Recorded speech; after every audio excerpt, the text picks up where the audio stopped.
The story of the Tower of Babel in Genesis 11 serves as a foundational narrative in understanding the theological perspectives on the origin and diversity of human languages. From a historical linguistic standpoint, this narrative provides a mythological explanation for the multiplicity of languages across the world, suggesting a divine intervention to scatter humans and confuse their single language due to their pride and ambition in building a tower to reach the heavens.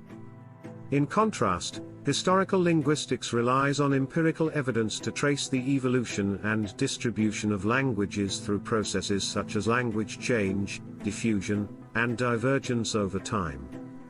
It examines phonetic, morphological, syntactical, and lexical changes within languages, proposing that language diversity results from gradual developments and migrations of human populations, rather than a singular catastrophic event.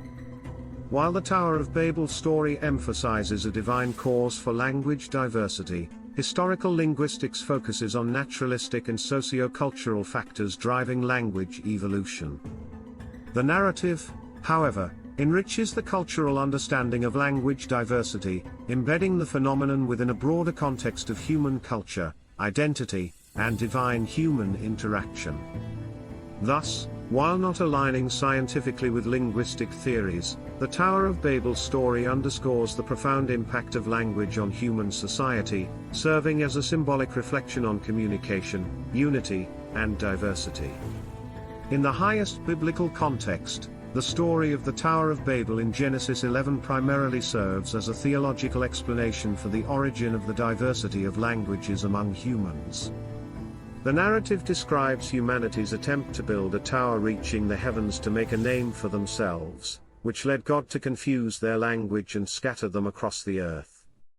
This divine action resulted in the multiplication of languages and the dispersion of people groups, serving as a direct biblical explanation for the linguistic and geographic diversity observed in the world.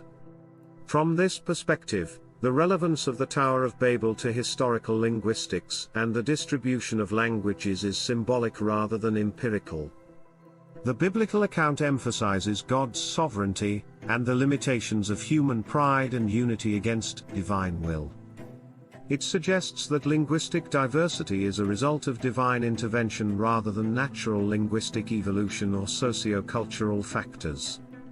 The theological implications of this narrative underscore a divine purpose behind language diversity, potentially fostering cultural identity, communication challenges, and the need for divine revelation through Scripture.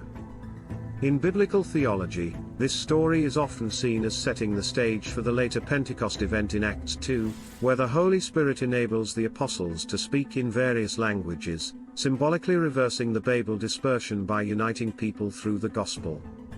Thus, the Tower of Babel's highest biblical context relates to historical linguistics not by providing a historical or scientific explanation for language diversity but by offering a theological narrative that reflects on God's interaction with humanity and the profound implications of language as a divine gift and tool for human stewardship and divine revelation.